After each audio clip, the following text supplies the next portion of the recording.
Doctor ortho Ayurvedic oil and capsule. अब दर्द भी घुटने टेकेगा। जेपीएससी पेपर लीक केस में सुप्रीम कोर्ट सख्त, झारखंड सरकार और आयोग को नोटिस, सीबीआई जांच की मांग पर सुनवाई।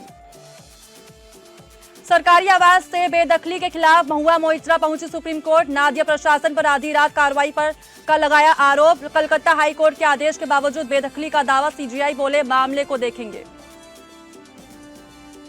तरुण तेजपाल केस में गोवा सरकार से ने आत्मसमर्पण की मांग की, बोली अपील से पहले सरेंडर जरूरी। कपिल सिब्बल ने किया विरोध, कहा हाईकोर्ट ने सितंबर तक दी की मोहलत। लखनऊ में वकीलों के चैम्बर ध्वस्तीकरण मामला पहुंचा सुप्रीम कोर्ट, 40 साल पुराने चैम्बरों पर अतिक्रमण का आरोप। इलाहाबाद हाईकोर्ट ने 72 कथित गड़बड़ियों अतिक्रमणकारियों को दिया है नोटिस, अदालत ने कहा मामले को देखेंगे।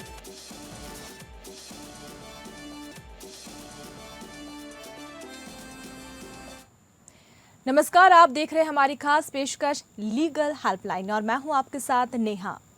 अपने इस लोकप्रिय कार्यक्रम में हम रोजमर्रा की जिंदगी की समस्याओं से जुड़ी कानूनी मसलों पर आपकी शंकाओं का समाधान करते हैं। आज हम आपको आप्रवासन कानून या इमिग्रेशन लॉज के बारे में जानकारी देंगे। भारत में आप्रवासन कानून या इमिग्रेशन लॉज विशेष कानूनों से नियंत्रित किए जाते हैं। ये नागरिकता अधिनियम 1955, वीजा नियम 2000 और अन्य अधिनियमों द्वारा निर्धारित होते हैं। विभिन्न प्रकार के वीजा जैसे कि परमानेंट, टूरिस्ट और व्यापारिक वीजा के अनुसार यात्रा की अनुमति होती है। प्रवासी को विभिन्न प्रावधानों का पालन करना पड़ता है, जैसे कि वीजा की मान्यता, नागरिकता और पहचान प्रमाणित करना। इन कानूनों का पालन करना महत्वपूर्ण है। ये देश की सुरक्षा और अनुशासन को बनाए रखने में मदद करता है। तो ये तो थी कुछ बुनियादी जानकारी। विस्तार में जानकारी देंगे हमारे आज के कानूनी विशेषज्ञ अधिवक्ता परमानंद पांडे जी। पांडे जी आपको आप्रवासन से जुड़ी तमाम कानूनी पहलुओं की जानकारी देंगे और अगर आपका कोई सवाल है तो आप फोन करके राय ले सकते हैं। तो हमारा नंबर है 0120612797 और 612796 ये नंबर टीवी स्क्रीन पर आप देख सकते हैं। अगर आपकी कोई इसको लेकर प्रश्न है या कोई राय आप लेना चाहते हैं तो आप हमें कॉल कर सकते हैं और अपनी समस्या का समाधान यहाँ पर कर सकते हैं। और चलिए सीधे चलते हैं गेस्ट के पास और जानते हैं। और सबसे पहले तो हम आपसे परमानंद जी यही जानना चाहेंगे कि इमिग्रेशन और एमिग्रेशन में क्या फर्क है। नेहा जी, आपने ठीक ही सवाल उठाया कि इमिग्रेशन और इमिग्रेशन में क्या फर्क है। वास्तव में दोनों शब्द जो बने हुए हैं ये माइग्रेट्स वर्ड से बने हुए हैं। तो एक तो होता है कि जैसे किसी देश का आदमी आपके देश में आके रहने लगे, और एक दूसरा होता है कि आपका आदमी, आपके देश का आदमी किसी दूसरे देश में जाके रहने लगे। जैसे यहाँ भारत से रहने वाला आदमी कोई कनाडा चला जाए या अमेरिका चले जाए, इंग्लैंड चला जाए, तो वो क्या हुआ? वो उस देश के लिए इमिग्रेंट हो गया जी। और लेकिन उनके लिए वो इमिग्रेंट की तरह से इमिग्रेंट नहीं है, वो इमिग्रेंट की तरह से है क्योंकि उनके देश में आके बस रहा है। ऐसे ही जैसे America, England, Canada, Germany, Japan, कोई भी व्यक्ति जो हिंदुस्तान में आके रहने लगता है वो इमिग्रेंट हो गया। लेकिन वो उस देश से, अपने देश से जो आया है वो उसके लिए वो इमिग्रेंट हुआ। दोनों में यही खास फर्क है। माइग्रेंट शब्द से ये दोनों शब्द बने हुए हैं। माइग्रेंट माने जो प्रवास करते, बाहर जाने वाले होते हैं, उनके लिए।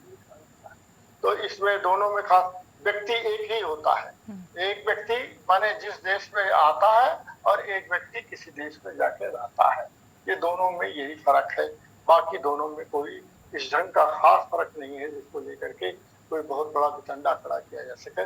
लेकिन इतना ही है कि जैसे आप अमेरिका में जाते हैं, इंग्लैंड में जाते हैं, जापान में जाते हैं, तो आपके लिए तो वहां पर हम उनके लिए इमिग्रेंट हो गए और अपने देश से हम चले गए हैं, तो इस नाते इमिग्रेंट वहां के। यही फर्क है, बाकी और कोई फर्क नहीं। बिल्कुल। तो ये भी आपसे जानना चाहेंगे कि लोगों के लिए आप्रवासन के कौन से अवसर उपलब्ध है। देखिए, आपने अपने प्रस्तावना में एक बात बहुत ठीक बताई है कि दोनों लोगों के लिए क्या है। जैसे अब मैं बताऊं कि बच्चे पढ़ने जाते हैं अमेरिका, इंग्लैंड या कहीं भी पढ़ने के लिए जाते हैं, तो ये तो एक उनको पढ़ाई का रोजगार के जाते हैं। दूसरा ये है कि काम करने के लिहाज से वो जाते हैं, नौकरी के लिए या और काम के लिए वहां पर जाते हैं। तीसरा यह है कि वो व्यापार कार्यों से जाते हैं। चौथा यह है कि कोई आपके वहां पर जैसे कि एम्बेसी में काम करना हुआ या और किसी काम से वो जाते हैं, तो वो रहते हैं। जैसे अब आप देखिए भारत में क्या हुआ है कि हजारों या लाखों की तादाद में लोग यहाँ से जाते हैं खाड़ी के देशों में। वहां क्या करने जाते हैं? वहां काम करने के लिए जाते हैं। और तो और भारत के बहुत सारे लोगों ने जाकर के किसी देश को बना ही दिया है। जैसे फिजी हुआ, ट्रिनिडाड हुआ, टोबैगो हुआ और मॉरिशस हुआ। यहाँ पर लोग गए हैं और वहीं उस देश में बस गए हैं और बसने के बाद वहीं पर उन्होंने उस देश को बना दिया है। तो आजकल ये मान के चलते हैं कि वो अप्रवासी भारतीयों का देश है, जहाँ पर कि भारतीय लोग जाकर के वहां पर रहने लगे और वही उन्होंने देश को शासन करना शुरू कर दिया। वो उस देश में अपनी सरकार बनाने लगे। वो एक स्थिति हो गई। लेकिन यहाँ से बहुत सारे ऐसे लोग जाते हैं। जैसे अब मैं आपको बना ही उदाहरण दे दूं कि मेरा बेटा पढ़ने के लिए गया और पढ़ने के लिए वहीं जॉब पा गया, फिर उसके बाद वो यहाँ आ ही नहीं रहा, कह रहा है कि मैं वहीं रहूंगा। तो बहुत सारे ऐसे लोग जाते हैं, चले जाते हैं। यहाँ से तमाम लड़के लड़कियां जाते हैं, पढ़ने के लिए चले गए, वहीं शादी विवाह कर लिया, वहीं रहने लगे। फिर वहां के नागरिकता बाद में परमानेंट रेजिडेंट हो गए और फिर वो नागरिकता ले लिया। तो अब ये स्थिति आ गई है कि इस ढंग से आना जाना लगा रहता है। ये आज से नहीं है, सदियों से स्थिति बनी हुई है कि लोग आते जाते रहते हैं। लेकिन मुख्य यही 4 कारण है। पहला कारण तो यह है कि शिक्षा, दूसरा कारण है व्यवसाय, तीसरा कारण है रोजगार। ये 3-4 मुख्य कारण हैं जिनके कारण से लोग आते जाते रहते हैं। ये पहले से भी रहा है और आज भी रहा है। बिल्कुल। अगर हम कानूनी शब्दावली में स्थायी निवासी को समझना चाहेंगे तो क्या इसका अर्थ है?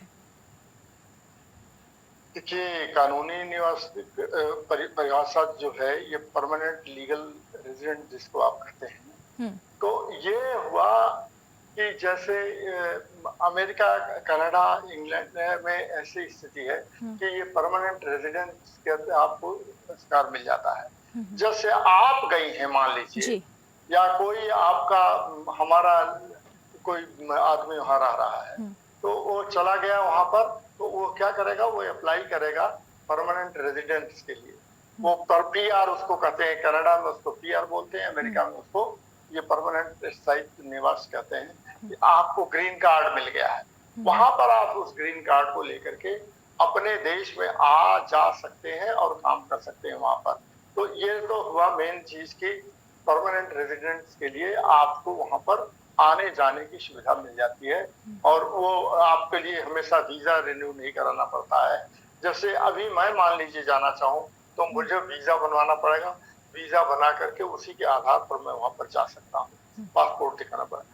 आपको अगर मान लीजिए वहां पर परमानेंट रेजिडेंट मिल गया है तो आप वहां पर किसी भी समय जब चाहे तब आए, अपने देश में जाएं, देश से आना चाहे तो जाएं। तो जैसे अमेरिका के लिए ये है कि अगर आप 6 महीने के भीतर कभी नहीं गए हैं तो आपके परमानेंट रेजिडेंस पर वो सवाल उठा सकते हैं कि आप इतना दिन के भीतर आप आए क्यों नहीं।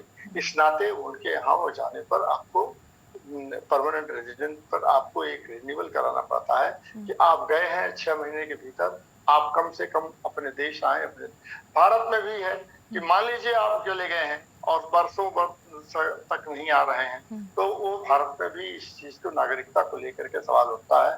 तो इस ढंग से आपको ये देना पड़ता है कि आप इस समय यूएस में रह रहे हैं, इन कारणों से रह रहे हैं, परमानेंट रेजिडेंट वहां के नहीं है, लेकिन परमानेंट रेजिडेंस का आपको लाइसेंस मिला हुआ है, ग्रीन कार्ड आपको मिला हुआ है। तो यूनाइटेड किंगडम में और कनाडा में उसको पीआर बोलते हैं, परमानेंट रेजिडेंस बोलते हैं, और अमेरिका में खास तौर पर इसको ग्रीन कार्ड होल्डर बोलते हैं, जो ग्रीन कार्ड मिल जाता है। फिर लेकिन उसकी एक प्रक्रिया होती है, उस प्रक्रिया के पूरे करने के बाद एक चीज और भी है जी। कि अगर आपको ग्रीन कार्ड अमेरिका में मिल गया है तो आप अप्लाई करके वहां की सिटीजनशिप ले सकते हैं। अच्छा। सिटीजनशिप लेने में कोई दिक्कत नहीं होती है। ये दोनों में खास अंतर है और यही चीजें होती हैं। भारत में ये स्थिति नहीं है। भारत में क्या है कि आप अगर मान लीजिए कुछ जो अभी 2019 का कानून आया है उसके तहत अगर आप सिख हैं, जैन हैं, बौद्ध हैं, क्रिश्चियन हैं, पारसी हैं तो आप अफगानिस्तान, पाकिस्तान और बांग्लादेश से भारत में आ सकते हैं और आने के बाद कुछ ही दिनों बाद आप अप्लाई करिए तो आपको भारत की नागरिकता मिल जाती है। पहले ये नागरिकता जो है नहीं मिलती थी। पहले नागरिकता के लिए पूरी फॉर्मेलिटी पूरा करना पड़ता था, अब नहीं करना पड़ता है। अब उसके लिए कम ही करना पड़ता है। लेकिन कई चीजों में है, जैसे 1 मिनट के लिए उदाहरण मैं दे देता हूँ, 30 सेकंड का उदाहरण है। बिल्कुल बिल्कुल। आप मिसेस सोनिया गांधी आई 1968 में, उन्होंने भारत में आके शादी कर लिया। किससे शादी किया? राजीव गांधी से कर लिया। राजीव गांधी से शादी करने के बाद उन्होंने एक औपचारिकता पूरी की और फिर उन्होंने सिटीजनशिप के लिए अप्लाई किया, जो कि उनको 1983 में मिली, सिटीजनशिप मिली। ऐसे ही एक लड़की अभी आप देखा होगा, आपने पाकिस्तान से आई है, सीमा हैदर नाम की लड़की है। वो उसके यहाँ 2 बच्चे भी हुए, लेकिन अभी उसको सिटीजनशिप नहीं मिली हुई है। हालांकि उसने सिटीजनशिप के लिए अप्लाई कर दिया है, कहा है कि मुझे सिटीजनशिप दी जाए। तो ये इस ढंग का इसका प्रोविजन होता है कि शादी से भी सिटीजनशिप मिल जाती है। शादी के बाद वो प्रक्रिया पूरी करनी पड़ती है, तब जाकर के वो सिटीजनशिप मिल जाती है। बिल्कुल। यहाँ पर आपने ग्रीन कार्ड का जिक्र यहाँ पर किया है, तो ये ग्रीन कार्ड आखिर क्या होता है?